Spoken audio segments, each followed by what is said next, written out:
پس آپ صبر کیجئے اس پر جو وہ کہتے ہیں، یعنی آپ کے مخالفین، اور سورج کے طلوع اور غروب ہونے سے قبل اپنے رب کی حمد کے ساتھ تسبیح کیجئے، اور رات کے اوقات میں اور سجدوں کے بعد بھی اس کی تسبیح کیجئے، یعنی نماز کے بعد بھی اللہ تعالیٰ کی تسبیح بیان کیجئے۔ یہاں پر جو خطاب ہے وہ نبی صلی اللہ علیہ وسلم سے ہے، فاصبر علی ما یقولون، یعنی آپ کے دشمن یہ مشرکین آپ کے خلاف جو باتیں کرتے ہیں ان کی باتوں پر آپ صبر کیجئے، جو آپ کو جھٹلا رہے ہیں، جو آپ کو دھمکیاں دے رہے ہیں، جو آپ کے خلاف سازشیں کر رہے ہیں، اس کا جواب آپ صبر کے ساتھ دیجئے، اور اس کے برعکس آپ اپنا تعلق اللہ تعالیٰ سے زیادہ مضبوط کر لیجئے۔ یعنی کتنی خوبصورت تعلیم ہے ہمارے دین کی کہ جب لوگ مخالفت کریں تو بجائے اس کے کہ ان سے الجھنا شروع کر دیں اور ان کی باتوں کا جواب دینے لگیں اور خود کو ڈیفینڈ کرنا شروع کر دیں، کرنے کا کام کیا ہے کہ ہم اللہ کی طرف توجہ کریں، رغبت کریں، دعا کریں، اللہ کی تسبیح بیان کریں، اس کی حمد بیان کریں۔ اسی لیے آگے فرمایا وَسَبِّحْ بِحَمْدِ رَبِّكَ، اور اپنے رب کی حمد کے ساتھ اس کی تسبیح بیان کریں، یعنی اللہ سبحانہ وتعالیٰ کو ان باتوں سے پاک قرار دیں جو باتیں یہ مشرکین اللہ سبحانہ وتعالیٰ سے منسوب کرتے ہیں، اور اس کے ساتھ ساتھ اللہ سبحانہ وتعالیٰ کی شان بلند کریں، اس کی تعریف بیان کریں، اس کی ایسی صفات بیان کریں جو اس کے شایان شان ہیں، اور یہ نفی اور اثبات دونوں مل کر اللہ کے کمال کو ثابت کرتے ہیں۔ اور یہاں تسبیح سے مراد یا تو ظاہری تسبیح ہے یعنی اللہ تعالیٰ کی پاکی بیان کرنا، یا پھر اس سے مراد نماز ہے، یعنی جب لوگوں کی باتیں تکلیف دیں تو آپ اللہ سے نماز کے ذریعے مدد مانگیں، فاستعینوا بالصبر والصلاۃ۔ اور پھر قبل طلوع الشمس سے مراد فجر کی نماز جو سورج طلوع ہونے سے پہلے ہوتی ہے، اور قبل الغروب سے مراد ظہر اور عصر کی نمازیں ہیں۔ وَمِنَ اللَّيْلِ فَسَبِّحْهُ، اس سے مراد رات کی نماز یعنی عشاء اور تہجد کی نماز ہے، اور مغرب بھی رات کا ہی ایک حصہ ہو جاتا ہے کیونکہ سورج غروب ہو چکا ہوتا ہے۔ یعنی ان تمام احوال میں اللہ تعالیٰ کی تسبیح بیان کریں، اور تسبیح سے مراد یعنی سورج کے طلوع ہونے اور غروب ہونے سے پہلے جو تسبیحات ہمیں بتائی گئی ہیں وہ پڑھیں، اور اگر اس سے مراد نماز ہے تو پھر اس سے مراد نماز میں اللہ کا ذکر، اور اس کے علاوہ وَأَدْبَارَ السُّجُودِ، اور سجدوں کے بعد بھی۔ ایک معنی اس کا یہ ہے کہ نماز کے بعد کی تسبیحات کا اہتمام کیا جائے۔ بہت سے لوگوں کو دیکھا گیا وہ نماز پڑھتے بس اٹھ جاتے ہیں، تسبیح نہیں کرتے، جبکہ یہاں اللہ سبحانہ وتعالیٰ خاص طور پر حکم دے رہے ہیں کہ نماز کے بعد تسبیح بیٹھ کر کرنی چاہیے، یہ نماز کے بعد کا ذکر ہے۔ مجاہد ابن عباس سے روایت کرتے ہیں کہ اللہ تعالیٰ نے آپ صلی اللہ علیہ وسلم کو تمام نمازوں کے بعد تسبیح پڑھنے کا حکم دیا ہے، اور وہ اس آیت کی تشریح کر رہے تھے وَإِدْبَارَ السُّجُودِ کی۔ مجاہد کہتے ہیں اس سے مراد فرض نماز کے بعد تسبیح کرنا ہے۔ تو یہ نوٹ کر لیجئے کہ ساری نماز مکمل کرنے کے بعد نہیں بلکہ فرض نماز پڑھنے کے بعد تسبیح کریں۔ دوسرا معنی اس کا کیا کیا گیا ہے کہ فرض نماز کے بعد نفل نماز بھی پڑھیں، کیونکہ صبح عربی میں نفل نماز کے لیے بھی آتا ہے، یعنی فرض نماز کے بعد نفلی نماز بھی ادا کریں۔ اور تیسرا معنی اس کا کیا گیا ہے کہ مغرب کی نماز کے بعد 2 رکعت بھی پڑھیں، یعنی ان کو بھی تسبیح کا نام دیا گیا ہے۔ اسی طرح سورۃ الطور میں اللہ تعالیٰ فرماتے ہیں وَاصْبِرْ لِحُكْمِ رَبِّكَ فَإِنَّكَ بِأَعْيُنِنَا وَسَبِّحْ بِحَمْدِ رَبِّكَ حِينَ تَقُومُ وَمِنَ اللَّيْلِ فَسَبِّحْهُ وَإِدْبَارَ النُّجُومِ۔ اور آپ اپنے رب کے حکم کے آنے تک صبر کیجئے، پس بے شک آپ ہماری نگاہوں کے سامنے ہیں، اور جس وقت آپ کھڑے ہوتے ہیں آپ اپنے رب کی حمد کے ساتھ تسبیح کیجئے، اور رات کو بھی اور ستاروں کے پلٹنے کے بعد بھی اس کی تسبیح کیجئے۔ یہاں بھی نبی صلی اللہ علیہ وسلم کو صبر کا حکم دیا گیا ہے کہ آپ اپنے رب کا حکم آنے تک صبر کرتے رہیں۔ فَإِنَّكَ بِأَعْيُنِنَا، آپ ہماری نگاہوں کے سامنے ہیں، آپ ہماری توجہ میں ہیں، ہماری نظروں میں ہیں، ہمارے علم میں ہیں، آپ ہماری حفاظت میں ہیں، یعنی عربی کے محاورے کے مطابق کوئی نگاہوں میں ہو کا مطلب یہ کہ ہم اس کی نگرانی کر رہے ہیں، حفاظت کر رہے ہیں، جسے موسیٰ علیہ السلام کے بارے میں اللہ تعالیٰ نے فرمایا وَلِتُصْنَعَ عَلَىٰ عَيْنِي، تاکہ آپ کی پرورش میری آنکھوں کے سامنے کی جائے، یعنی میری حفاظت اور حراست کے ساتھ. اور وَسَبِّحْ بِحَمْدِ رَبِّكَ حِينَ تَقُومُ، اس کا معنی ہے کہ جب آپ مجلس سے اٹھیں تو تسبیح کریں، جب نیند سے اٹھیں تو تسبیح کریں، جب نماز کے لیے اٹھیں تو تسبیح کریں، اور نماز میں بھی تسبیح کریں. اور اسی طرح تسبیح کے دو اور معنی بھی کیے گئے ہیں کہ رکوع اور سجدوں میں تسبیح کریں، اور پھر دعائے استفتاح میں تسبیح کریں، سبحانک اللہم و بحمدک، یہاں بھی تسبیح ہے. تو آپ دیکھ رہے ہیں کہ ہم دن میں کتنی بار اللہ سبحانہ وتعالیٰ کی تسبیح بیان کرتے ہیں. وَمِنَ اللَّيْلِ فَسَبِّحْهُ، رات میں بھی تسبیح کریں، اور اس سے مراد رات کی نماز، رات کی تسبیح ہے. جیسے بیڈ پہ جاتے ہوئے تسبیحات فاطمہ نبی صلی اللہ علیہ وسلم نے حضرت فاطمہ کو سکھائی تھی تاکہ ان کی تھکاوٹ دور ہو جائے. نماز کے علاوہ بھی تسبیح کرتے رہنا چاہیے. ادبار النجوم کے بھی 3 معنی ہیں. ایک معنی کیا گیا ہے فجر سے پہلے کی 2 رکعتیں پڑھنا. نبی صلی اللہ علیہ وسلم یہ رکعتیں نہ سفر میں چھوڑتے تھے نہ گھر میں، کبھی بھی آپ نے یہ سنت نماز نہیں چھوڑی. اور پھر اسی طرح اس سے مراد فجر کی 2 رکعات بھی لی گئی، اور نماز کے بعد کی تسبیح بھی مراد ہے. ان دونوں آیات سے پتہ چلتا ہے کہ نماز کے بعد بھی ذکر کرنے کی اہمیت اور ضرورت ہے، جس سے بہت سے لوگ غافل ہوتے ہیں. قرآن مجید میں اللہ تعالیٰ فرماتے ہیں فَإِذَا قَضَيْتُمُ الصَّلَاةَ فَاذْكُرُوا اللَّهَ قِيَامًا وَقُعُودًا وَعَلَى جُنُوبِكُمْ، پھر جب تم نماز پوری کر چکو تو اللہ کو کھڑے، بیٹھے اور اپنے پہلوؤں پر لیٹے ہوئے یاد کرو. یعنی بعض اوقات ایسا ہوتا ہے کہ آپ نماز پڑھ لیتے ہیں اور پھر سمجھتے ہیں کہ ہم اللہ کے ذکر سے فارغ ہو گئے اور اب ہم دنیا کے کام میں لگ جائیں. ہاں، دنیا کے کام 2-3 طرح سے ہی ہوتے ہیں. یا کھڑے ہو کے کوئی کام ہو رہا ہوتا ہے، آپ کچن میں چلے جاتے ہیں، کوکنگ کر رہے ہیں، آپ اپنا ذکر جاری رکھیں. یا پھر آپ بیٹھ گئے ہیں اور بیٹھ کے کوئی کام کر رہے ہیں، تسبیح جاری رکھیں، ذکر جاری رکھیں. اور اسی طرح اگر آپ لیٹ گئے آرام کرنے کے لیے تو بھی ذکر جاری رکھیں. یعنی ہر حال میں اللہ تعالیٰ کا ذکر کرتے رہیں. اسی طرح سورۃ جمعہ میں اللہ تعالیٰ فرماتے ہیں فَإِذَا قُضِيَتِ الصَّلَاةُ فَانتَشِرُوا فِي الْأَرْضِ وَابْتَغُوا مِن فَضْلِ اللَّهِ وَاذْكُرُوا اللَّهَ كَثِيرًا لَعَلَّكُمْ تُفْلِحُونَ. پھر جب نماز پوری کر لی جائے تو زمین میں پھیل جاؤ اور اللہ کے فضل سے تلاش کرو، یعنی اپنے دنیا کا کام کاروبار کرو اور اللہ کو بہت یاد کرو. یعنی اپنے بزنس آورز میں بھی، اپنی جاب پر بھی اللہ کو نہیں بھولنا.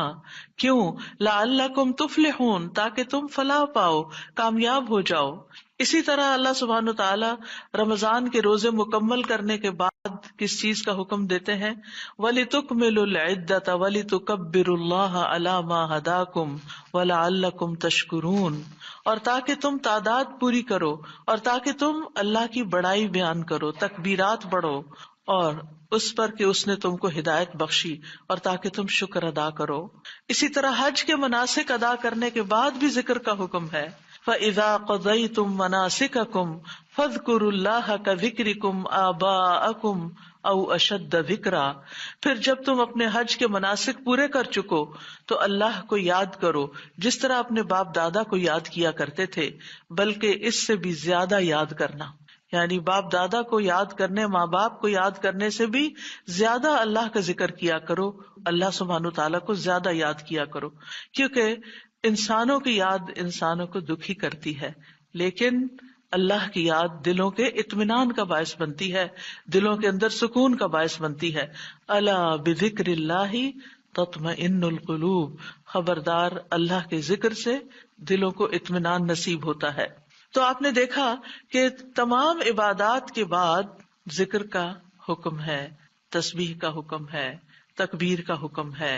اسی طرح نماز کے بعد خاص طور پر، یعنی نماز پڑھتے ہی اٹھ نہیں جانا چاہیے، بلکہ وہاں بیٹھ کر بھی اللہ کا ذکر کرنا چاہیے، اور اس میں غفلت نہیں برتنی چاہیے اور سستی نہیں ہونی چاہیے. بعض لوگ سلام پھیرتے ہی سنت پڑھنے کے لیے کھڑے ہو جاتے ہیں، جیسے آج کل تراویح میں جلدی ہوتی ہے لوگوں کو، تو بس فرض نماز پڑھی، آیت الکرسی کا بھی ٹائم نہیں ملتا کہ جلدی سے. سنت کا ہوتا ہے کہ اگر آیت الکرسی پڑھنے بیٹھ گئے تو سنت رہ جائے گی، امام صاحب تراویح شروع کر دیں گے. تو میں سوچتی ہوں کہ جب گھر سے نکل ہی آئے اللہ کی یاد کے لیے تو کم از کم مسنون مستحب طریقے سے ہی ہم ساری عبادات کریں تاکہ وہ دل کو پھر اطمینان بھی نصیب ہو. بہرحال ایک نماز کے بعد فوراً اگلی نہیں شروع کر دینی چاہیے، اس کے بیچ کے وقفے میں اللہ کا ذکر کرنا چاہیے. نبی صلی اللہ علیہ وسلم فجر کی نماز کے بعد طلوع آفتاب تک نماز کی جگہ بیٹھے رہتے تھے، اور فجر ارلی شروع کرتے تھے، اندھیرے میں شروع کرتے تھے، اور فجر پڑھنے کے بعد بیٹھے رہتے اور ذکر کرتے رہتے. سماک بن حرب کہتے ہیں میں نے جابر بن سمرہ سے عرض کیا کیا آپ رسول اللہ صلی اللہ علیہ وسلم کے پاس بیٹھے تھے؟ انہوں نے فرمایا کہ ہاں بہت زیادہ، میں بہت بیٹھتا رہا ہوں آپ کے پاس. آپ اپنی نماز کی جگہ سے کھڑے نہیں ہوتے تھے جس جگہ صبح کی نماز پڑھتے تھے جب تک کہ سورج نہ نکل آتا، پھر جب سورج نکل آتا تو آپ کھڑے ہو جاتے. اسی طرح ایک اور روایت میں آتا ہے نبی صلی اللہ علیہ وسلم جب فجر کی نماز پڑھتے تھے تو اپنی جگہ بیٹھے رہتے یہاں تک کہ سورج خوب اچھی طرح طلوع ہو جاتا. تو پھر اس وقت کیا کرتے تھے؟ اشراق کے نوافل. تو اس سے آپ اندازہ لگائیں، کیا ہم میں سے کوئی یہ کہہ سکتا ہے کہ میں رسول اللہ صلی اللہ علیہ وسلم سے زیادہ مصروف انسان ہوں، میں زیادہ بزی ہوں، میرے بہت کام ہے، میرے پاس بیٹھنے کا وقت نہیں ہے؟ نہیں، یہ صرف نفس کا دھوکہ ہوتا ہے. نفس ہمیں دھوکہ دیتا ہے کہ دیکھو پہلے تم اٹھے ہو تہجد کے لیے، پھر تم نے پڑھی نماز اور پھر پڑھے اذکار، اور اب تم پھر بیٹھ کے اور انتظار کرو تو اٹھو کچھ اور کام کرو. اچھا میرا وہ کام بھی ہے، میرا وہ کام بھی ہے، اور اس طرح ہم اپنے آپ کو تسلیاں دے کر اپنی جگہ سے اٹھ جاتے ہیں اور ذکر میں کوتاہی کر جاتے ہیں. جبکہ مستحب یہی ہے کہ اسی جگہ بیٹھ کر چاہے آپ تلاوت قرآن کریں، چاہے آپ صبح شام کے اذکار، یہی وقت ہے ان کا سورج نکلنے سے پہلے، اور حفاظت کے لیے جو پڑھتے ہیں وہ انہی اوقات میں پڑھے جاتے ہیں. لہٰذا اس وقت آپ وہ بھی پڑھ سکتے ہیں، آپ تسبیحات کر سکتے ہیں، آپ کوئی بھی اور ذکر، آپ قرآن مجید کا مطالعہ کر سکتے ہیں، تفسیر کی کوئی کتاب پڑھ سکتے ہیں، کوئی تفسیر کا لیکچر سن سکتے ہیں، اپنی تجوید درست کر سکتے ہیں، یعنی کہ کوئی سبق یاد کر سکتے ہیں. یعنی کوئی بھی چیز ذکر کی قسم کی آپ اس وقت میں تسلی کے ساتھ کر سکتے ہیں تاکہ یہ سنت پوری ہو جائے، کیونکہ اس کا اجر و ثواب بہت ہے. جو شخص اسی جگہ بیٹھا رہے اور پھر نفل پڑھ کے اشراق کے اٹھے تو اس کو حج عمرے کا ثواب ملتا ہے. نبی صلی اللہ علیہ وسلم نے صحابہ کو نماز کے بعد کے اذکار سکھائے. ابن تیمیہ رحمہ اللہ کہتے ہیں کہ نبی صلی اللہ علیہ وسلم جب لوگوں کو نماز پڑھاتے تھے تو آپ سلام پھیرنے کے بعد دعا نہیں کرتے تھے، اور نہ صحابہ ایسا کرتے تھے، نہ صبح کی نماز میں، نہ عصر کی نماز میں، نہ دیگر نمازوں میں، بلکہ آپ سے ثابت ہے کہ آپ اپنا چہرہ اصحاب کی طرف کر لیتے، یعنی پلٹ کے واپس بیٹھ جاتے، اللہ کا ذکر کرتے اور ان کو سکھاتے تھے. یعنی اذکار اور دعا میں تھوڑا سا فرق ہے. دعائیں زیادہ سے زیادہ سلام پھیرنے سے پہلے کر لیتے تھے، اور جو اذکار ہوتے تھے جیسے تسبیحات ہیں یا صبح شام کے اذکار ہیں یا باقی اذکار ہیں وہ بعد میں کر لیتے تھے، جیسے لا الہ الا اللہ وحدہ لا شریک لہ، اور اسی طرح دیگر اذکار جو ہیں. اور سلام پھیرنے کے بعد اللہ کا ذکر کرنا یعنی زیادہ مستحب ہے. اگرچہ دعا بھی کر سکتے ہیں، یعنی منع نہیں ہے. بعض علماء یہ کہتے ہیں کہ نبی صلی اللہ علیہ وسلم نے جو دبر الصلاۃ کا لفظ استعمال کیا نماز کے پیچھے، تو اس سے مراد نماز کے بعد بھی ہے. حضرت عائشہ کہتی ہیں کہ نماز کے بعد کے اذکار شیشے کو صاف کرنے کے بعد اس کو چمکانے کی طرح ہے. یعنی نماز میں آپ نے اپنی صفائی کر لی اور اب بعد کے اذکار کے جو آپ کو اور زیادہ چمکا رہے ہیں. نماز نور ہے، یہ دل کو صاف کر دیتی ہے، دل کو روشن کر دیتی ہے جیسے کہ شیشے کو صاف کیا جاتا ہے. اور نماز کے بعد ذکر کرنا ایسا ہے جیسا کہ شیشے کو چمکایا جاتا ہے. فرشتے بھی دعائیں کرتے ہیں. رسول اللہ صلی اللہ علیہ وسلم نے فرمایا جب تک تم اپنے مصلی پر جہاں تم نے نماز پڑھی تھی بیٹھے رہو اور ریاح خارج نہ کرو، گیس پاس نہ کرو، تو فرشتے تم پر برابر درود بھیجتے رہتے ہیں. یعنی اگر کوئی شخص فجر کی نماز پڑھ کے اپنے وضو کی حالت میں سورج نکلنے تک بیٹھا رہتا ہے تو آپ اپنے لیے بھی ذکر کر رہے ہیں اور فرشتے بھی آپ کے لیے دعائیں کر رہے ہیں. کیا دعا کرتے ہیں؟ اللہم اغفر لہ، اللہم ارحمہ، اے اللہ اس کی مغفرت فرما، اے اللہ اس پر رحم فرما. اور یہ اس وقت تک ہوتا رہتا ہے جب تک وہ وضو توڑ کر فرشتوں کو تکلیف نہ پہنچائے. یعنی جب گیس پاس ہوتی ہے اور اس کی اسمیل سے پھر فرشتوں کو تکلیف ہوتی ہے، تو فرشتے جو ہیں وہ پیاز کی اسمیل اور لہسن کی اور جسم سے نکلنے والے، اگر پسینہ بہت آ رہا ہے اور کپڑے نہیں آپ تبدیل کرتے، رات کے کپڑوں میں ہی اٹھ کے نماز شروع کر دیتے ہیں اور وہ اسمیلی کپڑے ہوتے ہیں، تو اس سے فرشتے آپ سے دور رہتے ہیں. اور اسی طرح اگر یعنی خوراک میں کوئی ایسی چیز ہے کہ آپ کی گیس میں بہت اسمیل ہے، تو یہ چیز بھی فرشتوں کو تکلیف دیتی ہے اگر آپ مصلی پر بیٹھے ہیں یا آپ ذکر کی حالت میں ہیں. پھر اس وقت ذکر کرنا جو ہے اولاد اسماعیل سے غلام آزاد کرنے سے افضل عمل ہے، خاص طور پر اگر ہم لا الہ الا اللہ وحدہ لا شریک لہ والی تسبیح پڑھتے ہیں. ابو امامہ سے مروی ہے رسول اللہ صلی اللہ علیہ وسلم نے فرمایا، سورج طلوع ہونے تک میں بیٹھ کر اللہ تعالیٰ کا ذکر کروں، اس کی بڑائی، اس کی حمد و تسبیح اور تحلیل کروں، یہ مجھے اولاد اسماعیل میں سے 2 غلام آزاد کرنے سے زیادہ محبوب. یعنی اس وقت کا ذکر ایسا ہے جیسے آپ نے اتنا بڑا صدقہ بھی کر دیا. اسی طرح عصر کے بعد سورج غروب ہونے تک ذکر کرنا مجھے اولاد اسماعیل میں سے 4 غلام آزاد کرنے سے زیادہ محبوب ہے. یعنی عصر پڑھ کر بھی آپ مغرب تک ذکر کر سکتے ہیں. اگر عام دنوں میں نہیں تو آپ جمعے کے دن تو کر ہی سکتے ہیں، کیونکہ اس دن دعائیں قبول ہوتی ہیں. لیکن عموماً ہم اپنی غفلت اور سستی کی وجہ سے کوئی اور کام شروع کر دیتے ہیں اور ہم ان قیمتی اوقات کی قدر نہیں کرتے، ہماری پرائرٹیز نہیں ہوتی.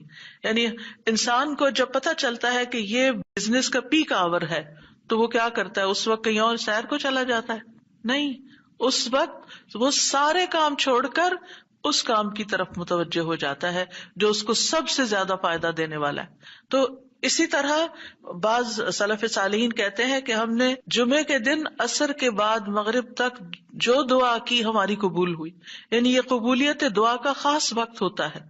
جیسے صبح کا وقت بکرتن نماز فجر سے لے کر سورج نکلنے تک کا ہے، بڑا ہی قیمتی وقت ہے ذکر اذکار کے لیے.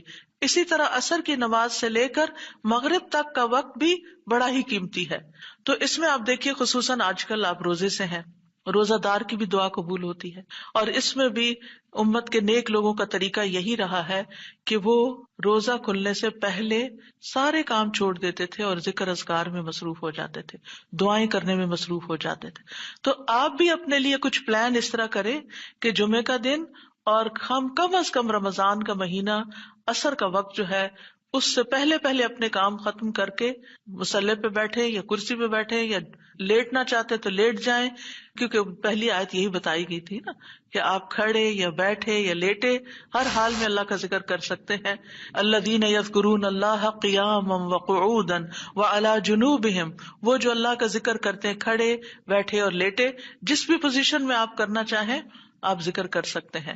اور اس میں تسبیح کیجیے، حمد و ثنا کیجیے اللہ تعالیٰ کی اور دعائیں مانگیے.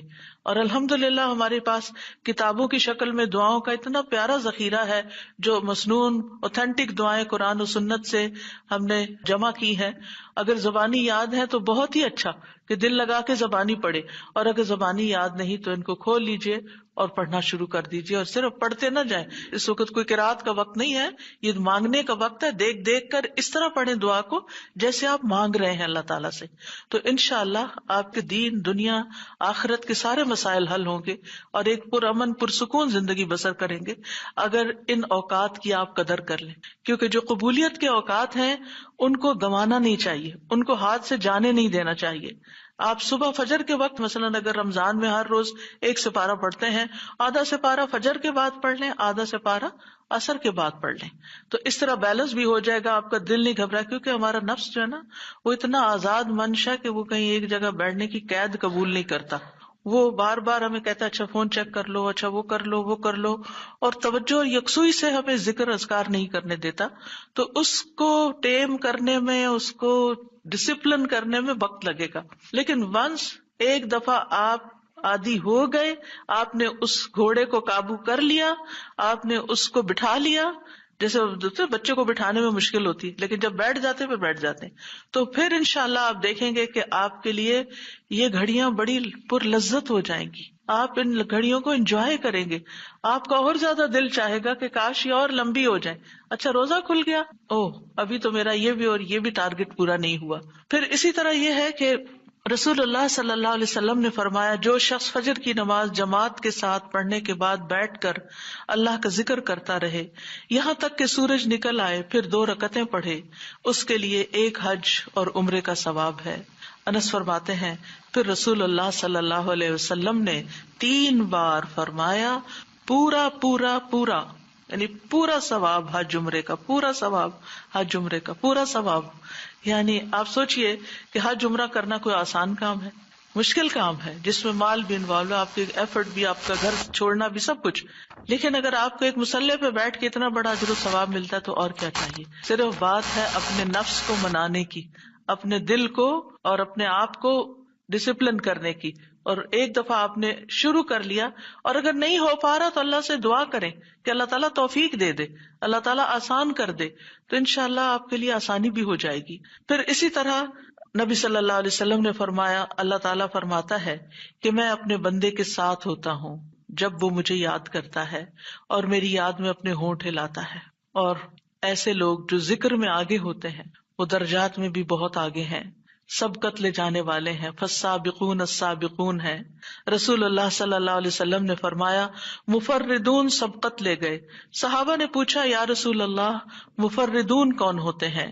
آپ صلی اللہ علیہ وسلم نے فرمایا جو اللہ کے ذکر میں مشغول رہتے ہیں، یعنی ہر وقت ان کا دھیان اپنے رب کی طرف ہوتا ہے، کیونکہ ذکر میں دل میں بھی یاد ذکر کہلاتا ہے، زبان سے کچھ بولنا بھی ذکر ہے، اور اس کے علاوہ قرآن کی تلاوت، نماز، یہ ساری ذکر کی قسمیں ہیں۔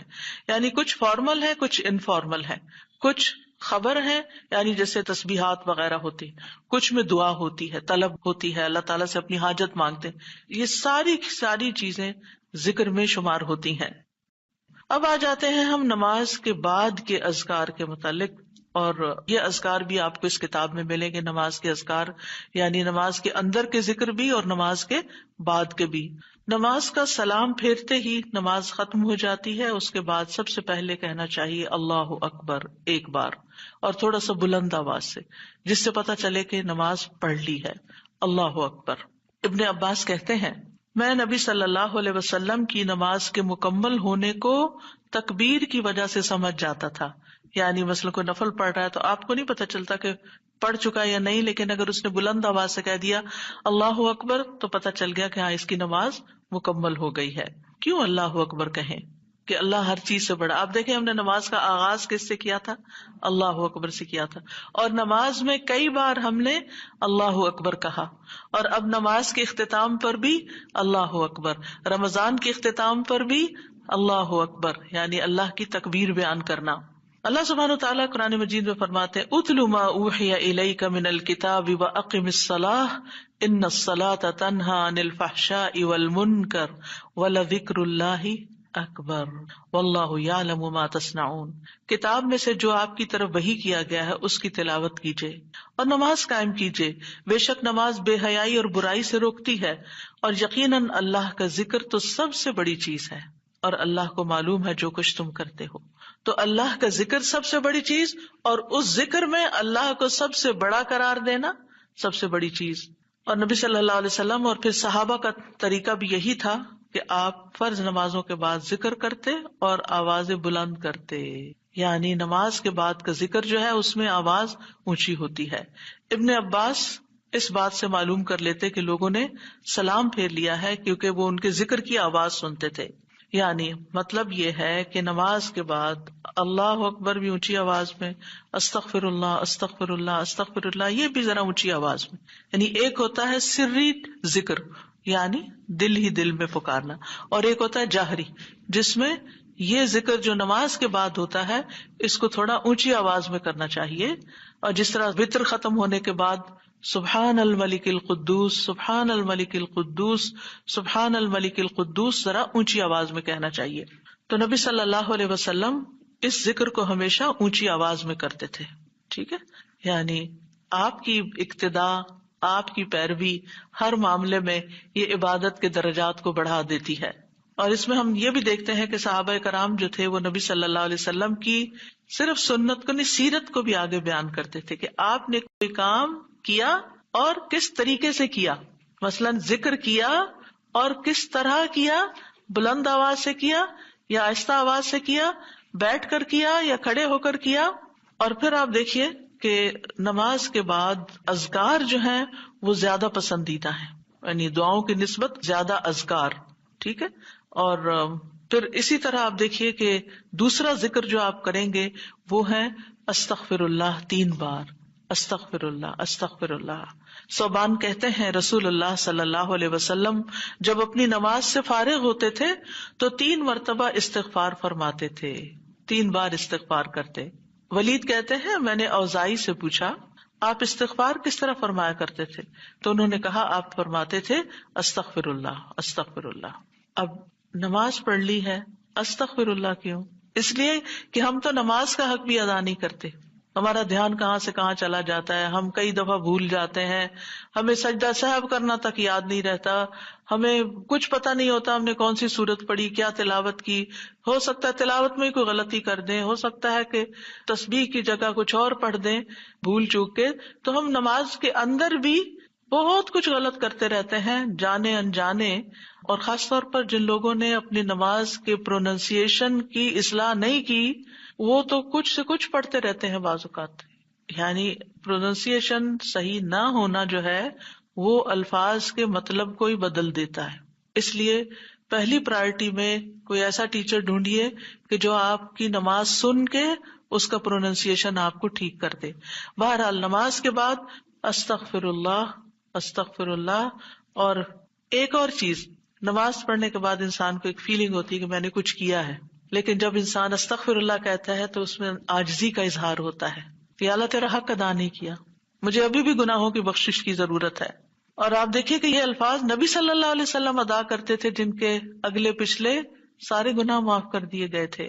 تو جو شخص نماز کے بعد استغفار پڑھتا ہے وہ اپنی نمازوں پر کبھی فخر غرور تکبر نہیں کر سکتا کہ میں بڑا نمازی ہوں، میں بڑا پرہیزگار ہوں، میں بڑا عبادت گزار ہوں. نہیں، وہ یہ دیکھے گا کہ میں نے حق ادا نہیں کیا، میرے سے جو کمی کوتاہی ہوئی ہے اللہ تعالیٰ اس کو معاف کر دے. جو چیز مکمل طور پر ادا کرنی چاہیے تھی اس کو اس طرح نہیں ادا کیا، کچھ نہ کچھ کوتاہی واقع ہو گئی، تو اس بخشش کے طلب کرنے سے اللہ تعالیٰ کوتاہی سے درگزر فرما دے گا انشاءاللہ.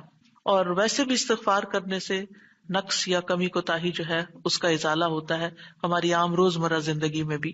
تیسرا ذکر، اب آپ دیکھ رہے ہیں یہ ذکر ہے، اللہ اکبر بھی ذکر ہے، استغفر اللہ بھی ذکر ہے، اور تیسرا یہ بھی ذکر ہے اللہم انت السلام ومنک السلام تبارکت ذی الجلال والاکرام.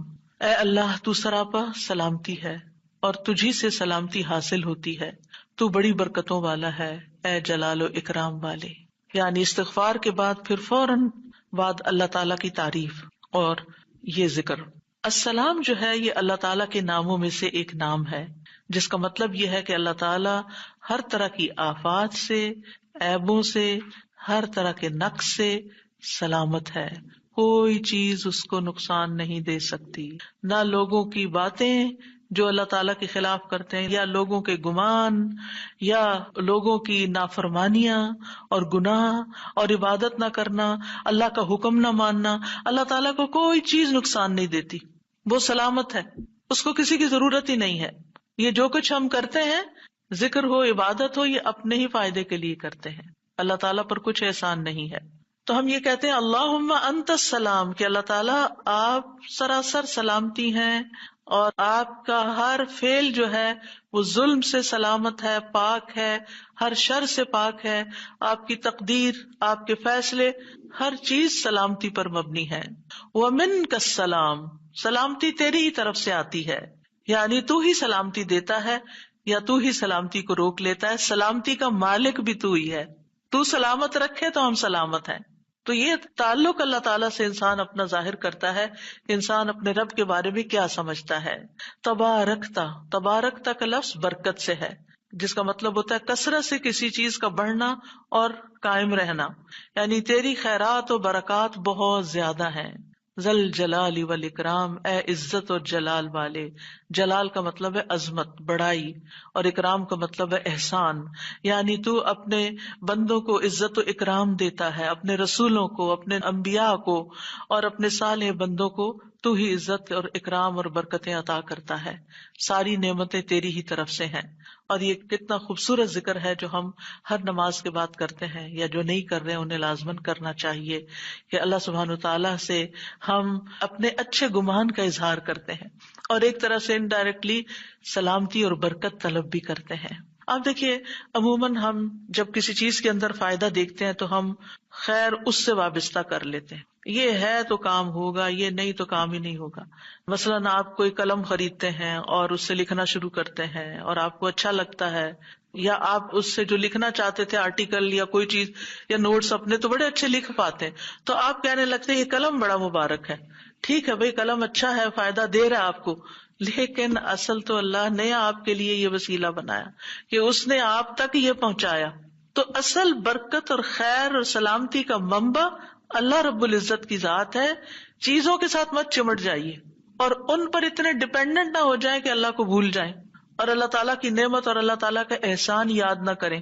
تو اس لیے ہر نماز کے بعد ہم اس بات کا اقرار کرتے ہیں کہ ساری برکتیں تیری ذات سے ہیں یا رب، ساری سلامتی تیری طرف سے ہے یا رب، عزت اور اکرام تیری ہی طرف سے ہے یا رب، تو ہی جس کو چاہے اس پر احسان فرماتا ہے، لہٰذا ہم یہ سب کچھ تجھ سے ہی طلب کرتے ہیں. پھر آپ دیکھیے چوتھا ذکر ہے لا الہ الا اللہ وحدہ لا شریک لہ لہ الملک ولہ الحمد وہو علی کل شیء قدیر. یہ بھی آپ 3 بار پڑھ سکتے ہیں، یہ بھی ذکر ہے، یعنی 3 مرتبہ اللہ تعالی کی توحید کا اقرار. مغیرہ بن شعبہ جو وحی کے کاتب تھے ان سے مروی ہے کہ معاویہ رضی اللہ عنہ نے مغیرہ کو لکھا کہ کوئی حدیث جو آپ نے رسول اللہ صلی اللہ علیہ وسلم سے سنی ہو وہ مجھے لکھ کر بھیجیں. راوی کہتے ہیں کہ مغیرہ رضی اللہ عنہ نے انہیں لکھا کہ میں نے آپ صلی اللہ علیہ وسلم سے سنا ہے آپ اپنی نماز سے فارغ ہونے کے بعد 3 مرتبہ یہ پڑھا کرتے تھے لا الہ الا اللہ وحدہ لا شریک لہ لہ الملک ولہ الحمد وہو علی کل شیء قدیر. سب سے پہلے توحید کا اقرار کہ اللہ ایک ہے، وہی الہ ہے، وہی خالق ہے، مالک ہے، رب ہے، معبود ہے. پھر اس بات کا انکار کہ کوئی اس کا شریک ہو، لا شریک لہ. اور پھر لہ الملک، بادشاہت بھی اسی کی ہے، معبود بھی وہی ہے، بادشاہ بھی وہی ہے، اور ایسا بادشاہ ہے ولہ الحمد کہ اس کی تعریف ہے. دنیا کے بادشاہوں کا حشر ہوتا دیکھا ہے آپ نے، ان کے ساتھ کیا کیا جاتا ہے، لیکن اللہ سبحانہ تعالیٰ کی بادشاہت پر کوئی آنچ نہیں آتی، کوئی اس کو ہلا نہیں سکتا، کوئی اس کو نقصان نہیں دے سکتا، کوئی اس پر باتیں نہیں بنا سکتا، کوئی اس کا نقص نہیں نکال سکتا کہ اللہ تعالیٰ نے آسمان میں یہ کیا چیز بنا دی، زمین میں کیا بنا دی. نہیں، وَلَهُ الْحَمْدُ، اسی کی ہے تعریف. یعنی ایسا بادشاہ کہ جو قابل تعریف ہے، اور ایسا بادشاہ کہ وَهُوَ عَلَى كُلِّ شَيْءٍ قَدِيرٌ. دنیا کے بادشاہ انتہائی بس لاچار ہوتے ہیں، ان کے ہاتھ میں کچھ نہیں ہوتا، وہ انسانوں کے محتاج ہوتے ہیں، انسانوں کی خدمت کے، انسانوں کی مدد کے، انسانوں کے مال کے محتاج ہوتے ہیں. یہ بادشاہت کیا بادشاہت ہے جس کی ساری ڈیپینڈنسی لوگوں کے اوپر ہے. تو اصل بادشاہت تو اللہ کی ہے کہ جو ہر چیز پر پوری قدرت رکھتا ہے. تو آپ اس احساس کے ساتھ اگر اللہ تعالیٰ کا یہ ذکر کرتے ہیں تو آپ کا دل ایک سکون سے بھر جائے گا، ایک خوشی سے بھر جائے گا کہ میں ایسی ہستی کو جانتی ہوں، ایسی ذات کو جانتی ہوں کہ جو اتنی خوبیوں کی مالک ہے. کیونکہ یہ انسان کی فطرت میں ہے، انسان کی نفسیات میں ہے کہ وہ کسی چیز کی تعریف کر کے خوش ہوتا ہے، اور عام طور پر ہم صرف سامنے نظر آنے والی چیزوں کی تعریف کر کر کے خوش ہوتے رہتے ہیں، اور تھوڑے دن کے بعد وہ بھی خراب ہو جاتی ہے، وہ تعریف بھی ساتھ ہی چلی جاتی ہے. انسان ہے تو مر جاتے ہیں، ان کے اعمال ہے تو ختم ہو جاتے ہیں، اور کبھی وہ اچھے ہوتے ہیں اور پلٹ بھی جاتے ہیں. وہ کہاں گئی تعریفیں؟ جوان ہے تو بڑھاپے میں ساری تعریفیں چلی گئی، مالدار تھے تو غریب ہوئے تو ساری تعریفیں چلی گئیں. اسی طرح علم ہے اور جنون لاحق ہو گیا تو ساری تعریفیں چلی گئیں، سب کچھ الٹ گیا. اور دنیا کے یہ سارے نظارے آپ نے دیکھے ہوں گے کہ جب ہر نعمت لوگوں پر الٹ جاتی. اسی لیے ہم دعا کرتے ہیں نا کہ اللہم انی اعوذ بک من زوال نعمتک، کہ اللہ نعمتوں کے زوال سے بچانا. یہ انتہائی تکلیف دہ چیز ہے، لیکن یہ ایک دنیا کا قانون ہے، یہ سب کچھ ہوتا ہے اور ہماری آنکھیں دیکھتی ہیں. لیکن اللہ سبحانہ وتعالی ان سب چیزوں سے پاک ہے، اس کو کوئی زوال نہیں اور اس کا کوئی کچھ بگاڑ نہیں سکتا، اور وہ ہر چیز پر پوری طرح قادر ہے، جو چاہے کر سکتا ہے، اور تعریف اسی کے لیے ہے. 5واں ذکر لا الہ الا اللہ وحدہ لا شریک لہ لہ الملک ولہ الحمد وہو علی کل شیء قدیر. اللہم لا مانع لما اعطیت ولا معطی لما منعت ولا ينفع ذا الجد منك الجد. اللہ کے سوا کوئی الہ نہیں، وہ اکیلا ہے، اس کا کوئی شریک نہیں، بادشاہت اسی کی ہے اور تمام تعریف اسی کے لیے ہے، اور وہ ہر چیز پر پوری طرح قدرت رکھنے والا ہے. اے اللہ، جو کچھ تو نے دیا ہے اسے کوئی روکنے والا نہیں، اور جو کچھ تو نے روک دیا اسے کوئی دینے والا نہیں، اور کسی مالدار کو تیری بارگاہ میں اس کا مال نفع نہیں پہنچا سکتا. ابتدا میں تو وہی اللہ کی توحید بیان ہوئی، اس کی بادشاہت اور اس کی حمد کا ذکر ہے اور اس کی قدرت کا ذکر ہے، اور اس کے بعد کہ جو اللہ نے دیا، جو وہ دینا چاہتا ہے اسے کوئی روک نہیں سکتا. یہاں بھی آپ دیکھیں، مانگ کچھ نہیں رہی، یہ ذکر ہے، یہ دعا نہیں، یہ کیا ہے؟ ذکر ہے. اور جو کچھ تو نے روک دیا کوئی دے ہی نہیں سکتا، اور سارے ہی مالدار فقیر ہیں، اور خاص طور پر تیرے سامنے فقیر ہیں. یا ایھا الناس انتم الفقراء الی اللہ واللہ هو الغنی الحمید. اے لوگو، تم سب اللہ کے فقیر ہو، اللہ کے محتاج ہو، اور اللہ ہی غنی، مالدار اور وہی قابل تعریف ہے. واللہ هو الغنی الحمید. ٹھیک ہے. نبی صلی اللہ علیہ وسلم جب سلام پھیرتے تھے تو یہ دعا پڑھا کرتے تھے یا یہ ذکر کیا کرتے تھے. اور اس میں آپ دیکھیے کہ یہ جو عقیدہ ہے نا کہ اللہ روکے تو کوئی دے نہیں سکتا، یہ انسان کو بڑا اطمینان دے دیتا ہے. اگر کوئی چیز، کوئی خیر آپ کی طرف آنے سے رکی ہوئی ہے تو وہ اللہ ہی نے روکی ہوئی ہے، آپ پر رحمت کی وجہ سے. بدگمان نہ ہو اس سے، کسی وجہ سے رکی ہوئی ہے. آپ کسی کی کوئی اچھی چیز دیکھتے ہیں، کسی کا مینشن دیکھتے ہیں تو سوچتے ہیں کتنا خوش قسمت ہے، کتنے بڑے گھر میں رہتا ہے. کسی کے پاس فراری دیکھتے ہیں تو آپ کہتے ہیں واہ کتنا خوش قسمت ہے. لیکن آپ کو نہیں پتا کہ یہی چیزیں اس کے لیے کتنی بڑی آزمائش بنی ہوئی ہیں، آپ نہیں جانتے. اور اگر اللہ نے آپ کو نہیں دی تو آپ کو بہت سے شر سے محفوظ رکھا ہوا ہے. تو اللہ کا روکنا بھی خیر کا باعث ہوتا ہے. یہ سبق پکا کر لیں کہ جب اللہ تعالیٰ کوئی چیز نہیں دیتا یا دیر سے دیتا ہے یا روک لیتا ہے اور کوئی چارہ نہیں ہوتا، آپ کہتے ہیں میری کوئی دعا قبول نہیں ہو رہی، میرا کوئی طریقہ کام نہیں آ رہا، تو اس میں بھی کوئی خیر ہوتی ہے. کیونکہ جو اللہ نے مقدر میں لکھا ہے وہ پہنچ کے رہے گا. کوئی روک نہیں سکتا جو تو دے، اور کوئی دے نہیں سکتا جو تو روک لے. اور جسے اللہ نے آپ کے مقدر میں لکھا ہے وہ آپ تک آئے گا ہی آئے گا. سورۃ فاطر میں اللہ تعالیٰ فرماتے ہیں ما یفتح اللہ للناس من رحمت فلا ممسک لها وما یمسک فلا مرسل له من بعده وهو العزیز الحکیم.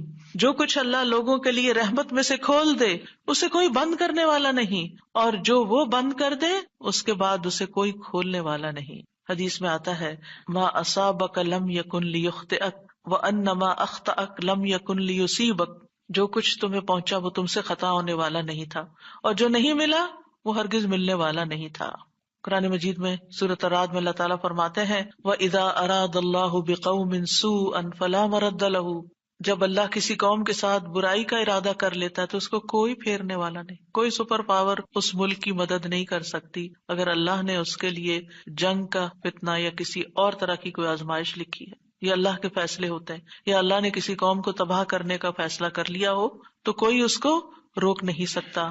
لہٰذا ہمیں اللہ پر ہی بھروسہ کرنا چاہیے اور ہر حال میں ایسی پریشان کن باتوں پر اللہ تعالیٰ ہی کی طرف رجوع کر لینا چاہیے. یاد رکھیے اگر کوئی چیز نہیں ملی تو اللہ تعالیٰ کو الزام مت دیں، اللہ تعالیٰ سے ناراض نہیں ہو، اللہ تعالیٰ سے بدظن نہیں ہو.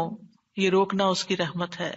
انسان اگر ان دو جملوں پر ایمان لے آئے تو پھر اس کا مکمل بھروسہ اللہ کی ذات پر ہو جائے گا. وہ رزق کے بارے میں اللہ پر ہی توکل کرے گا، نقصان کو دور کرنے اور بھلائی کو پانے کے لیے اللہ پر ہی بھروسہ کرے گا. وہ اللہ کو اپنے لیے کافی سمجھے گا. یعنی جہاں کہیں دل چھوٹا ہوا، جہاں کہیں کوئی پریشانی آئی، کہتے حسبی اللہ و نعم الوکیل. اللہ کار ساز یعنی کام بنانے والا اللہ ہی میرے لیے کافی ہے، وہ میرا کام بنائے گا، وہ میری مشکل آسان کرے گا. تو یہ توحید ربوبیت اور الوہیت پر مشتمل جملے ہیں. ابن تیمیہ کہتے ہیں یہ حدیث دو عظیم اصولوں پر مشتمل ہے. نمبر 1 توحید ربوبیت، اور وہ ہے جسے اللہ دینا چاہے اسے کوئی روک نہیں سکتا، اور جسے وہ روک دے اسے کوئی نہیں دے سکتا. بس بندہ اللہ ہی پر توکل کرتا ہے اور اسی سے مانگتا رہتا ہے، کیونکہ دینا جو اس نے ہے. تو پھر کسی اور سے کیوں مانگے گا، کسی اور سے توقع لگا کے کیوں بیٹھ جائے گا، کسی اور کے در پہ کیوں جائے گا. اس کو پتا ہے صرف اللہ ہی نے کرنا ہے جو کرنا ہے. اس سے عقیدہ توحید پکا ہوتا چلا جاتا ہے کہ صرف اللہ ہی نے کرنا ہے. اور توحید الوہیت ولا ينفع ذا الجد منك الجد. عام طور پر انسان یہ سمجھتا ہے میرے پاس مال ہے، مجھے کوئی مشکل نہیں، یعنی جب کوئی کام سامنے آتا ہے نا تو فوراً دیکھتا ہے کتنا ہے بینک میں، کتنا کیش رکھا ہے، کیا ہے میرے پاس، کتنی پراپرٹی ہے، یعنی فوراً انسان کا دماغ گھوم کے اس طرف چلا جاتا ہے نا، بہت ہے، انف ہے، کام ہو جائے گا۔ اللہ چاہے گا تو ہوگا، صرف آپ کے مال سے کچھ نہیں ہوتا۔ آپ سارا لگا دیں، بزنس میں پورا لاس ہو سکتا ہے، پھر بتائیے آپ کے مال نے آپ کو کیا فائدہ دیا؟ کچھ نہیں ہو سکتا جب تک اللہ نہ چاہے۔ مال بھی جب فائدہ دیتا ہے جب اللہ چاہتا ہے، اولاد بھی جب فائدے کی ہوتی ہے جب اللہ چاہتا ہے۔ کسی انسان سے فائدہ صرف اس وقت پہنچتا ہے جب اللہ چاہتا ہے۔ آپ نے دیکھا ہوگا کتنے ہی اچھے سے اچھے لوگ ہوتے ہیں ہر وقت کام آنے والے، ایک وقت ایسا آتا ہے وہ ایسے بےچارے مجبور ہوتے ہیں کہ ان کو نہ کرنی پڑتی ہے کہ بھائی سوری یہ نہیں کر سکتے، کیونکہ سب کچھ ان کے اختیار میں نہیں ہے، سب کچھ ان کے بس میں نہیں ہے۔ اسی طرح انسان کے پاس بعض اوقات کوئی عہدہ ہوتا ہے، انفلوئنس ہوتا ہے، وہ سمجھتا ہے یہ عہدہ ہے میرے پاس، میں سب کچھ کر سکتا، نہیں کر سکتے۔ آپ نے دیکھا ہوگا دنیا کے بڑے بڑے ملکوں کے جو حکمران ہوتے ہیں کتنے بے بس ہوتے ہیں، کچھ بھی نہیں ہوتا ان کے ہاتھ میں، اپنی تقدیر نہیں بنا سکتے، اپنا فائدہ نہیں کر سکتے۔ اور پھر آپ دیکھیے کہ اللہ سبحانہ وتعالیٰ دنیا اسے بھی دیتا ہے جس سے وہ محبت کرتا ہے، اور اسے بھی دیتا ہے جس سے وہ محبت نہیں کرتا۔ لیکن یاد رکھیے ایمان اس کو دیتا ہے، دین کی سمجھ اس کو دیتا ہے جس سے وہ محبت کرتا ہے۔ وَمَن يُرِدِ اللَّهُ بِهِ خَيْرًا يُفَقِّهُ فِي الدِّينِ۔ دنیا تو سب کے پاس، مومن مسلم کافر سب کے پاس ہو سکتی ہے دنیا کے بڑے بڑے فائدے ہر ایک کو مل سکتے ہیں، لیکن دین اس کو ملتا ہے جس سے اللہ محبت کرتا ہے۔ لہذا انسان کو اللہ ہی کی طرف رغبت کرنی چاہیے، اور کبھی بھی اپنے مال پہ، اپنے جاہ پہ، اپنے ریسورسز پہ، اپنی قوتوں پر، اپنے علم پر کبھی بھروسہ نہیں کرنا چاہیے کہ یہ میرے لیے کچھ بنائیں گے اور ان کی وجہ سے میں آگے بڑھ جاؤں گا اور ان کی وجہ سے میرا بہت فائدہ ہوگا۔ جب اللہ فائدہ لائے گا نا، ان میں سے کوئی ایک چیز بھی آپ کے پاس نہیں ہوگی تو آپ کا کام بن جائے گا۔ اور اگر فائدہ نہیں دینا نا اللہ نے ان ساری چیزوں کے ہوتے ہوئے، کئی دفعہ لوگ کہتے ہیں نا ہر چیز ہے میرے پاس لیکن پھر بھی میرا یہ مسئلہ حل نہیں ہوتا، معلوم نہیں کیوں رکاوٹ آ گئی، اور پھر وہ غلط سوچنا شروع کر دیتے ہیں، فلاں کی بندش ہے، فلاں کی نظر ہے، فلاں نے یہ کر دیا۔ نہیں، نفع اور نقصان دونوں اللہ کے ہاتھ میں، نہ کسی کی نظر آپ کو نقصان دے سکتی ہے، نہ کسی کا جادو آپ کو نقصان دے سکتا ہے، نہ کسی کا حسد آپ کو نقصان دے سکتا ہے اگر اللہ نہ چاہے۔ لہٰذا اسی سے دعا کرتے رہیں، اور جو پروٹیکشن کی دعائیں اس نے سکھائی ہیں وہ پڑھتے رہیں، اور باقی بھروسہ اللہ کی ذات پر کریں۔ پھر چھٹا ذکر ہے لا الہ الا اللہ وحدہ لا شریک لہ لہ الملک ولہ الحمد وہو علی کل شیء قدیر لا حول ولا قوة الا باللہ لا الہ الا اللہ ولا نعبد الا ایاہ لہ النعمۃ ولہ الفضل ولہ الثناء الحسن لا الہ الا اللہ مخلصین لہ الدین ولو کرہ الکافرون۔ اللہ کے سوا کوئی الہ نہیں، وہ اکیلا ہے، اس کا کوئی شریک نہیں، بادشاہت اسی کی ہے اور تمام تعریف اسی کے لیے ہے، اور وہ ہر چیز پر پوری طرح قدرت رکھنے والا ہے، اور گناہ سے بچنے کی طاقت اور نیکی کرنے کی طاقت اللہ کے سوا کوئی دینے والا نہیں، اللہ کے سوا کوئی الہ نہیں، ہم صرف اسی کی عبادت کرتے ہیں، اسی کی ساری نعمتیں ہیں، اسی کا سارا فضل ہے اور اسی کے لیے خوبصورت تعریف ہے، اللہ کے سوا کوئی الہ نہیں، ہم اسی کے لیے دین میں اخلاص رکھنے والے ہیں اگرچہ کافر ناپسند کریں۔ ابن زبیر سلام پھیر کر ہر نماز کے بعد یہ کہتے، اور راوی کہتے ہیں کہ انہوں نے کہا کہ رسول اللہ صلی اللہ علیہ وسلم ہر نماز کے بعد ان کلمات کے ساتھ تحلیل کیا کرتے تھے، یعنی اللہ تعالیٰ کی حمد و ثنا بیان کرتے تھے۔ یہ بھی کیا ہے نماز کے بعد کا ذکر، اور اس میں آپ دیکھیے لا الہ الا اللہ وحدہ کے علاوہ لا حول ولا قوت الا باللہ، لا حول ولا قوت الا باللہ، کہ کوئی پھیرنے کی قوت یعنی کسی برائی کو، نقصان کو دور کرنے کی، اور اسی طرح کوئی فائدہ حاصل کرنے کی قوت اللہ ہی کے پاس ہے، کسی گناہ سے دور ہونے اور کسی نیکی کے کرنے کی ہمت طاقت اللہ ہی کے پاس ہے۔ تو یہ لا حول ولا قوت الا باللہ بہت فائدہ دیتا ہے اور اس کی کثرت کرنے کو کہا گیا ہے۔ اور لا الہ الا اللہ ولا نعبد الا ایاہ، ہم صرف اسی کی عبادت کرتے ہیں۔ لہ النعمۃ ولہ الفضل وَلَهُ الثَّنَاءُ الْحَسَنُ، نعمت بھی اور فضل بھی اور اچھی تعریف سب اللہ ہی کے لیے ہے، اور ہم مخلص ہو کر اللہ کی عبادت کرتے ہیں، مخلصین لہ الدین لا الہ الا اللہ وَلَوْ كَرِهَ الْكَافِرُونَ، اگرچہ کافر ناپسند کریں، ان کو ہماری توحید اچھی نہ لگے، لیکن پھر بھی ہم صرف ایک اللہ ہی کو مانتے ہیں۔ ساتویں چیز ہے تسبیحات، سبحان اللہ 33 بار، الحمدللہ 33 بار اور اللہ اکبر 33 بار، اور 34ویں بار لا الہ الا اللہ وحدہ لا شریک لہ لہ الملک ولہ الحمد وہو علی کل شیء قدیر۔ ہر نماز کے بعد ان تسبیحات کو پڑھنے کی فضیلت کیا ہے؟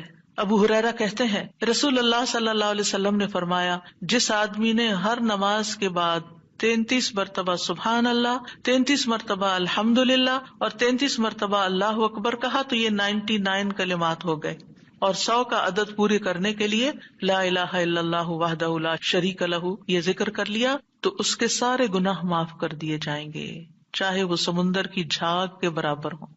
یعنی 100 کا عدد پورا کرنے کے لیے کیا پڑھنا ہے؟ لا الہ الا اللہ وحدہ لا شریک لہ لہ الملک ولہ الحمد وہو علی کل شیء قدیر۔ رسول اللہ صلی اللہ علیہ وسلم نے فرمایا ہر نماز کے بعد کچھ ایسے اذکار ہیں جن کو پڑھنے والا یا جن کو کرنے والا کبھی محروم نہیں ہوتا، جن میں سے سبحان اللہ 33 بار، الحمدللہ 33 بار اور 34 بار اللہ اکبر۔ یعنی اگر لا الہ الا اللہ پورا نہیں پڑھ سکتے تو اللہ اکبر کو 34 بار کر کے 100 کی گنتی پوری کر لیں۔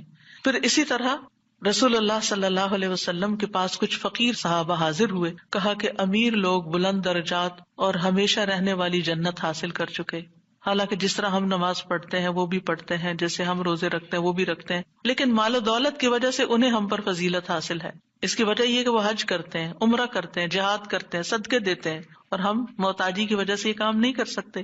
آپ نے فرمایا کیا میں تمہیں ایک ایسا عمل نہ بتا دوں، اگر تم اس کی پابندی کرو گے تو جو لوگ تم سے آگے بڑھ چکے ہیں تم انہیں پالو گے اور تمہارے مرتبے تک کوئی نہیں پہنچ سکتا، اور تم اپنے سامنے موجود لوگوں میں سب سے بہتر ہو جاؤ گے سوائے ان کے جو یہی عمل شروع کر دیں۔ ہر نماز کے بعد 33 بار سبحان اللہ، 33 بار الحمدللہ، 33 بار اللہ اکبر، اور پھر 34ویں بار تو وہ ذکر آپ کو بتا ہی دیا گیا۔ اور اگر آپ 33 بار نہ پڑھ سکیں تو 10 بار سبحان اللہ، 10 بار الحمدللہ اور 10 بار اللہ اکبر پڑھ لیا کریں۔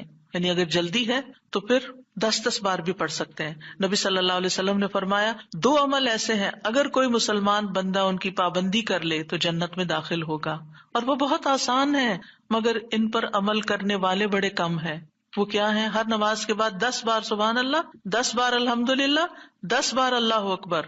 فرمایا زبان کی ادائیگی کے اعتبار سے تو 150 بار ہے، یعنی 5 نمازوں میں 10 بار، اور ترازو میں 1500 ہوں گے۔ اور جب سونے لگے تو 34 بار اللہ اکبر، 33 بار الحمدللہ اور 33 بار سبحان اللہ کہے۔ زبانی طور پر تو یہ 100 ہے مگر میزان میں یہ تسبیحات 1000 ہوں گی۔ اور وہ کہتے ہیں یقیناً میں نے رسول اللہ صلی اللہ علیہ وسلم کو دیکھا، آپ انہیں اپنے ہاتھ سے شمار کرتے تھے، اور پھر کہتے ہیں دائیں ہاتھ سے تو کرنے کا طریقہ کیا ہے؟ 3 دفعہ اوپر کو جائیے سبحان اللہ سبحان اللہ سبحان اللہ، اور 3 دفعہ نیچے کو آ جائیے سبحان اللہ سبحان اللہ سبحان اللہ۔ ایک انگلی پہ 6 بار ہو گیا، تو آپ کی 5 انگلیاں، تو 5 کو 6 دفعہ ضرب دیں تو کیا ہوتا ہے؟ 30، اور 3 دفعہ اور پڑھ لیں، اور اگر 34 ہے تو ایک اور پڑھ لیں۔ تو اس طرح ایک ہی ہاتھ پر، دائیں ہاتھ پر یہ تسبیحات آسانی سے پڑھی جا سکتی ہیں، کیونکہ ہاتھ سے تسبیح کرنا زیادہ پسندیدہ ہے۔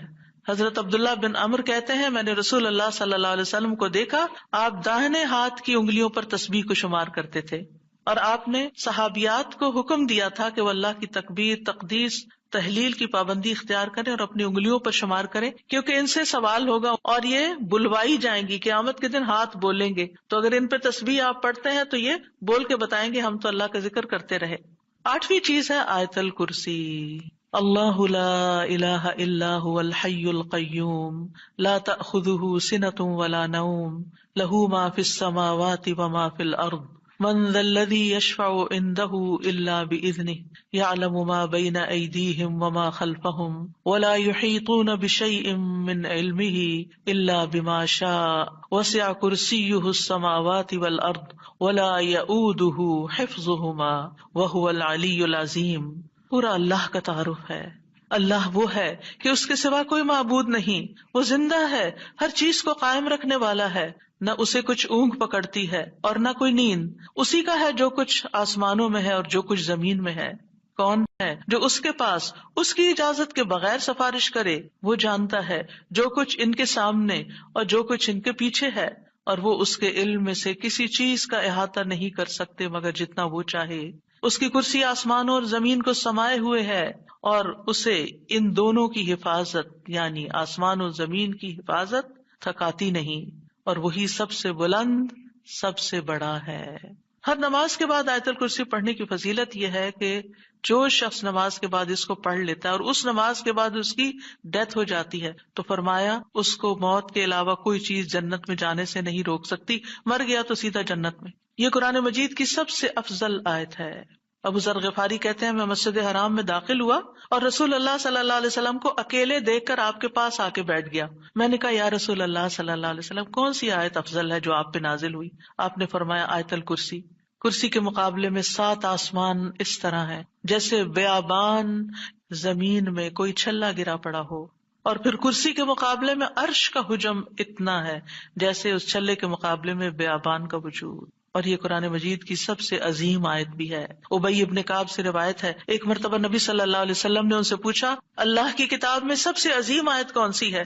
انہوں نے کہا اللہ اور اس کا رسول ہی زیادہ جانتے ہیں۔ آپ نے یہ سوال کئی مرتبہ دہرایا تو ابی ابن کعب نے کہا آیت الکرسی۔ یہ سن کر آپ نے فرمایا ابو المنذر تمہیں تمہارا علم مبارک ہو، اس ذات کی قسم جس کے ہاتھ میں میری جان ہے، عرش کے پائے کے پاس یہ اللہ بادشاہ کی پاکیزگی بیان کرتی ہوگی، اس کی ایک زبان اور 2 ہونٹ ہوں گے، یعنی جو لوگ اس پڑھیں گے وہ ان کے حق میں ایک طرح سے گواہ ہوگی۔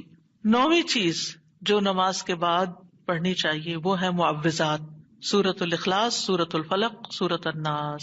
پہلی سورت میں اللہ تعالیٰ کی توحید بیان ہوئی ہے، دوسری سورت میں انسان کو پناہ مانگنے کے لیے کہا گیا ہے، کہہ دیجئے میں مخلوق کے رب کے پناہ پکڑتا ہوں اس چیز کے شر سے جو اس نے پیدا کی، اور اندھیری رات کے شر سے جب وہ چھا جائے، اور گرہوں میں پھونکنے والیوں کے شر سے، اور حسد کرنے والے کے شر سے جب وہ حسد کرے۔ انہی چیزوں کا خوف رہتا ہے نا، کوئی جادو کر دے گا، کوئی حسد کر لے گا۔ ہر نماز کے بعد پڑھیں گے کس وقت وہ کرے گا؟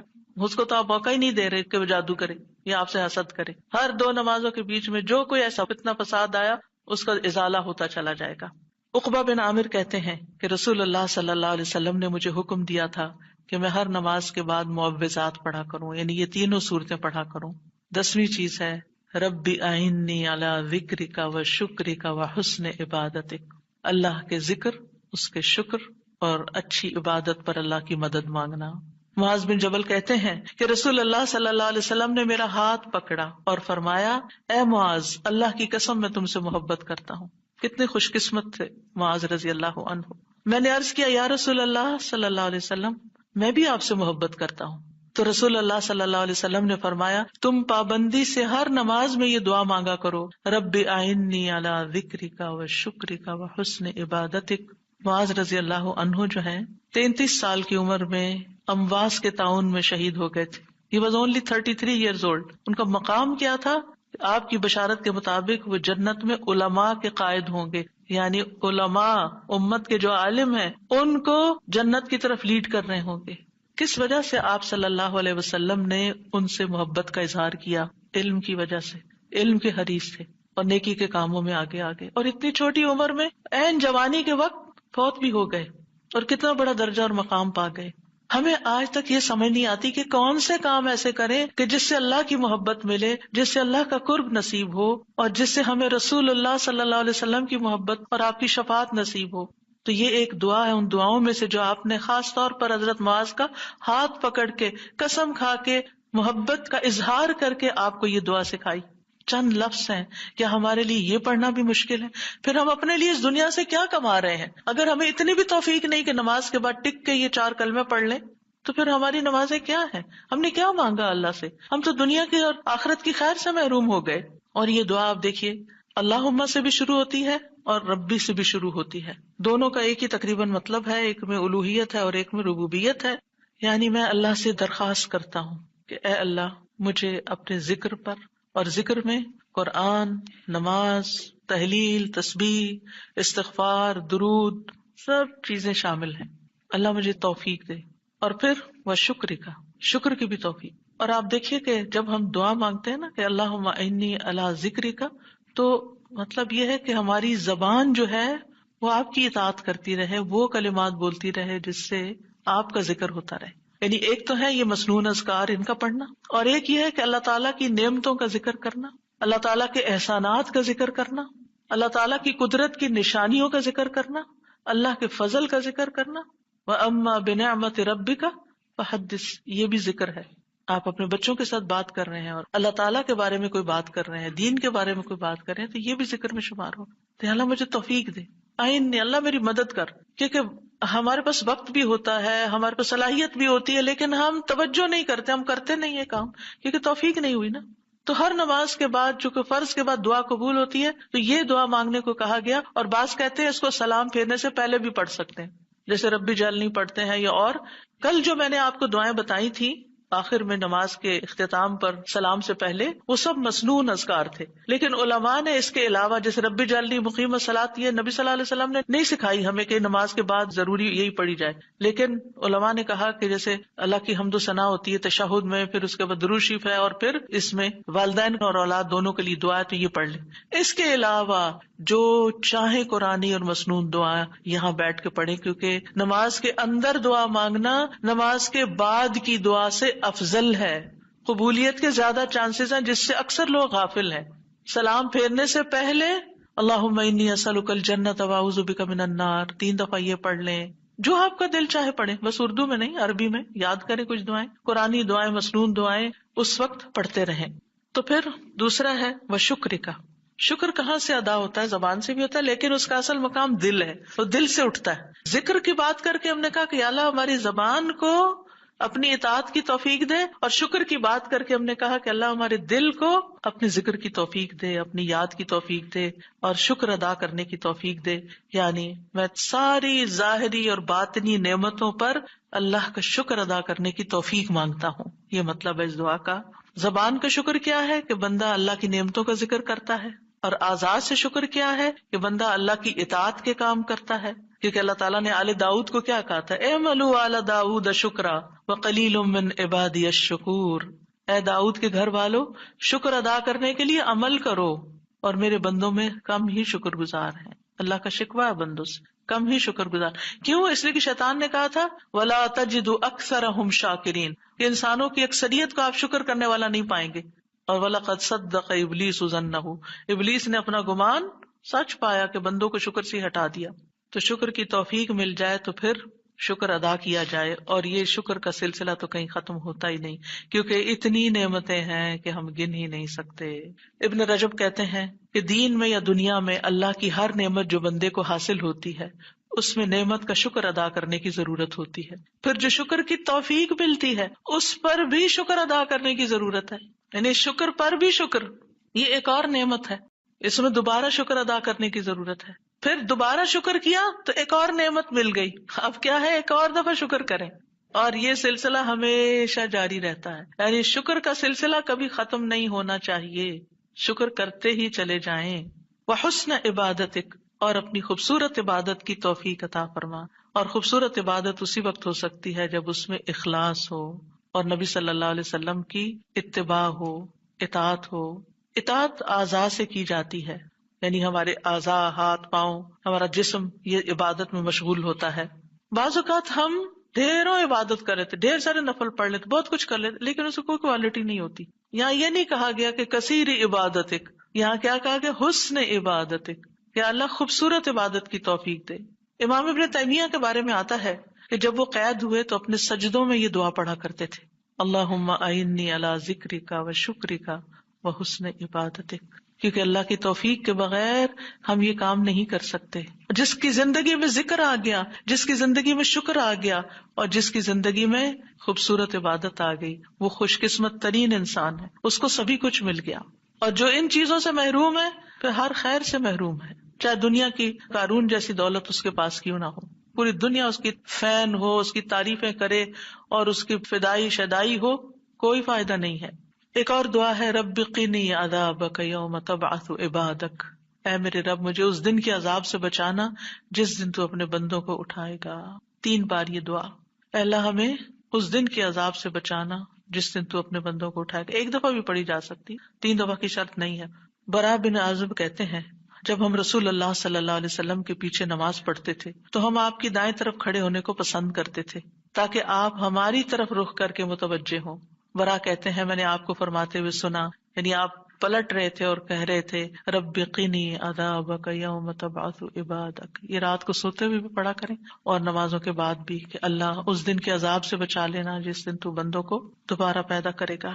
13 اللہم اغفر لی ما قدمت وما اخرت وما اسررت وما اعلنت وما اسرفت وما انت اعلم به منی انت المقدم وانت المؤخر لا الہ الا انت۔ اے اللہ میرے وہ گناہ بخش دے جو میں پہلے کر چکا، جو میں نے بعد میں کیے، اور جو چھپے ہوئے کیے اور جو ظاہر میں کیے، اور جو میں حد سے بڑھا رہا اور وہ جن سے تو مجھ سے زیادہ باخبر ہے۔ تو ہی نیکی اور خیر میں آگے کرنے والا اور پیچھے کرنے والا ہے، تیرے سوا کوئی معبود نہیں۔ نبی صلی اللہ علیہ وسلم سلام پھیرنے کے بعد یہ دعا پڑھا کرتے تھے، یعنی اس دعا کے بارے میں ثابت ہے کہ سلام کے بعد پڑھا کرتے تھے۔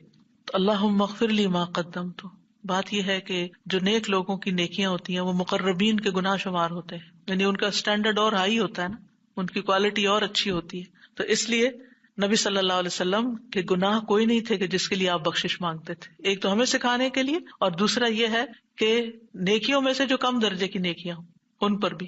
وما اخرت، اور جو عبادت مجھ سے تاخیر ہوئی، کوتاہی ہوئی، جو میں نے لیٹ کی، جس کا حق ادا نہیں کیا۔ وما اسررت، جو میں نے چھپایا، جو میرے دل میں وسوسے اور خیالات آئے، بعض اوقات نماز کے اندر وسوسے آنا شروع ہو جاتے ہیں، تو یا اللہ تو اس کو بھی معاف کر دے۔ وما اعلنت، اور جو میں نے ظاہراً کیے، یعنی وہ اقوال افعال جو سب کے سامنے، لوگوں کے سامنے کوئی بری مثال پیش کی، یعنی یہ نبی صلی اللہ علیہ وسلم کے نہیں، یہ ہمارے لیے ہے کہ ہم بعض اوقات ایسی بات کر جاتے ہیں، ایسا کام کر جاتے ہیں جو دوسروں کو پٹ آف کر دیتا ہے نیکی کے کاموں سے، یا ان کو دین سے ہٹا دیتا ہے، یا اور اسی طرح کی غلطیاں ہم کرتے ہیں۔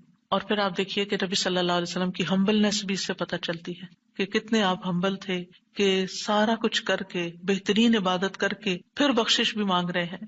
اور پھر آپ دیکھیے کہ وما اسرفت، ہر معاملے میں ہم حد سے پار ہو جاتے ہیں، خوشی میں، غم میں، بے صبری میں، ہر چیز میں۔ تو اس کی بھی دعا ہے یہ کہ اللہ جہاں بھی میں حد لمٹ کراس کر رہا ہوں، اللہ مجھے وہ کراس کی ہوئی لمٹ کے آگے جو غلط کام کیا ہے مجھ سے تو وہ بھی معاف کر دے۔ اور وما انت عالم بہ منی، اور جو تو مجھ سے زیادہ جانتا ہے، یعنی خاص کے بعد عام کا بھی ذکر ہے، یعنی میں نے تو مانگ لیا جو مجھے سمجھ آتی تھی، اب اس کے علاوہ بھی جو کچھ ہے اس کو بھی آپ معاف کر دیجیے۔ اور پھر انت المقدم و انت المؤخر، دوسرے روایت میں انت المقدم والمؤخر بھی آتا ہے، جس کو تو چاہتا ہے آگے بڑھا دیتا ہے نیکی میں، جس کو تو چاہتا ہے پیچھے کر دیتا ہے۔ یعنی یہ نہ سوچیے کہ آج میں اگر نیکیوں میں آگے ہوں تو ہمیشہ ایسے ہی رہوں گی، ہمیشہ ڈرتے رہا کریں، پیچھے بھی ہو سکتے ہیں، تو یا اللہ تو مجھے آگے ہی رکھنا، مراد یہ ہے۔ اور اگر نبی صلی اللہ علیہ وسلم کے بارے میں ہے تو آپ کی نبوت سب سے آخر میں تھی، وہ ایک پازیٹیو سینس میں ہے، انت المقدم و انت المؤخر۔ اور پھر اسی طرح یہ ہے کہ قیامت کے دن سب سے پہلے آپ اٹھائے جائیں گے، حالانکہ دنیا میں آپ کی نبوت سب سے آخر میں تھی۔ تو یہ اللہ تعالیٰ کا فیصلہ ہوتا ہے، جس چیز پر وہ چاہتا ہے اپنے بندوں کو اتارتا ہے، جس کو چاہتا ہے آگے بڑھاتا ہے، جس کو چاہتا ہے عزت دیتا ہے، جس کو چاہتا ہے ذلت دیتا ہے، اور بندوں کے ایک دوسرے پر درجات ہیں۔